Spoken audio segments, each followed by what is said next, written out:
Fala pessoal, novamente aqui para falar então da área de polígonos e círculos, tá gente? Importante destacar para vocês que a questão do cálculo de área, né, ele está muito associado às formas geométricas básicas, né, formas geométricas planas básicas, tá? Então elas vão dar a base, tá, para nós conseguirmos calcular várias áreas, né?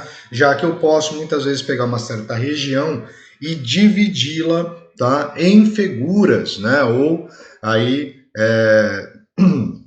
geometrias básicas para conseguir calcular o valor da sua respectiva área. Tá? Então, das mais básicas, né, normalmente a gente fala dos triângulos, que é a menor região de superfície que nós conseguimos, mas no caso do material a gente começa falando dos quadriláteros.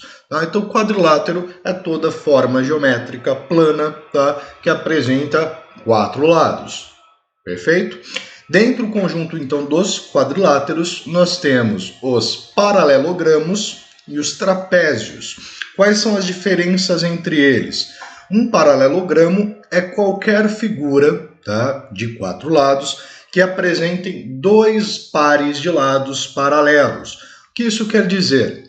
Quer dizer que em um paralelogramo você vai ter este lado, que é o oposto a este lado, eles são paralelos, né, eles não vão se cruzar, e este par de lados que são opostos, eles também são paralelos. Pensando-se nisso, o quadrado ele é um paralelogramo, porque ele tem um par de lados, 2 pares de lados paralelos. O retângulo ele também é um paralelogramo, tá? Assim como o losango também é um paralelogramo. Tá? Nós temos então 2 pares de lados paralelos. Perfeito? Enquanto que o trapézio ele vai ter apenas um par de lados paralelos e os outros 2 lados eles são concorrentes, como que a gente vai ver no próximo slide em sequência.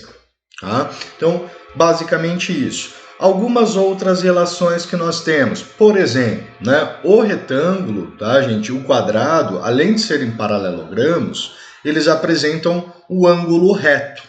Tá? Entre eles, por isso que é retângulo, né? Um quadrilátero que apresenta ângulo reto. E o quadrado nada mais é que um caso específico de retângulo, certo? O que é isso, né? O caso específico de retângulo. Ele é um retângulo, o quadrado nada mais é que um retângulo, porque ele é um paralelogramo, ele apresenta 4 lados retos, tá? A única diferença é que ele vai ter as suas dimensões com o mesmo valor, né? Então ele vai ter tanto a base quanto a altura com o mesmo valor e ele recebe um nome especial que é quadrado, tá? Outro interessante, né? Outro aspecto interessante é que o quadrado ele também é losango. Você vai ver, como assim quadrado também é losango, professor? Sim, né? Qual que é a característica de um losango? Ele é um quadrilátero paralelogramo, tá? Que apresenta os 4 lados com a mesma medida. Porém, os ângulos não são ângulos retângulos. Tá? Então, o quadrado também pode ser considerado um caso específico do losango, no qual nós vamos ter os 4 lados iguais, que é a característica do losango, porém com os ângulos iguais, sendo ângulos retos. Tá? Às vezes eu brinco e falo que o quadrado, na verdade, é uma fusão entre o retângulo e o losango, né? Então, o retângulo, 4 lados ou 4 ângulos iguais igual a 90 graus, ângulos retos, o losango, 4 lados iguais. Quando eu junto essas duas características, eu formo o quadrado, porque ele tem a característica dos lados iguais do losango e a questão dos ângulos iguais e ângulos retos do nosso retângulo, tá? Então você poderia pensar-se também desta forma. Então como que se calcula as áreas de paralelogramos, né? De um paralelogramo qualquer, ou seja, todas as demais vão surgir dele, tá, gente? É base vezes altura, tá? Então a base do paralelogramo vezes a sua altura. O retângulo é base vezes altura porque ele é um paralelogramo, tá? Da mesma forma. O retângulo, o quadrado, desculpa, ele é lado vezes lado, mas se você parar para pensar, é base vezes a altura.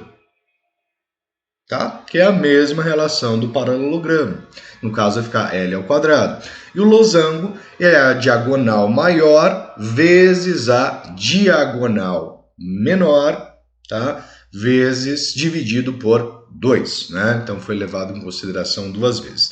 Isso acontece porque esse diâmetro, né, gente, esse D, essa diagonal menor aqui, ou essa diagonal maior, é a altura, tá? E neste caso aqui, essa diagonal menor seria a base. Então você teria aqui essa diagonal menor, perfeito? Vezes a altura, que seria D, mas eu tenho mais essa parte de baixo. Na verdade, aqui D dividido por 2, né? Então você tem essa outra parte de baixo para levar-se em consideração, mas ele provém também da questão do paralelogramo, formando para a gente, então, diagonal maior vezes diagonal menor dividido por 2. Tá? E o trapézio, né? Você tem, então, como eu disse, né? Um par de lados paralelos, então você tem essa base menor e essa base maior que são paralelas entre si, tá? E você tem esses dois lados que são lados concorrentes, tá? E neste caso, o trapézio ele vai poder ser obtido a sua área fazendo a base maior mais a base menor vezes a altura deste trapézio dividido por 2. Essa relação se vem por quê? Se eu tomar este lado do trapézio, que forma um triângulo, ele pode ser encaixado aqui, né, neste caso. E ele formaria para nós um paralelogramo. Tá? Ele poderia ser transformado em um paralelogramo. Tá? Porém, né, isso vai nos levar à questão da área de um triângulo aqui para fazer este cálculo, tá? Então não vem muito ao caso, mas a relação ela está desta forma aqui, com os seus ajeitamentos, então base maior mais base menor vezes altura dividido por 2. Perfeito? Pessoal, vou encerrar esse vídeo por aqui também, para ele não ficar muito longo, e no próximo eu venho falar próximo eu venho falar para vocês das áreas de triângulos, das áreas de círculos, tá? Então, até daqui a pouco.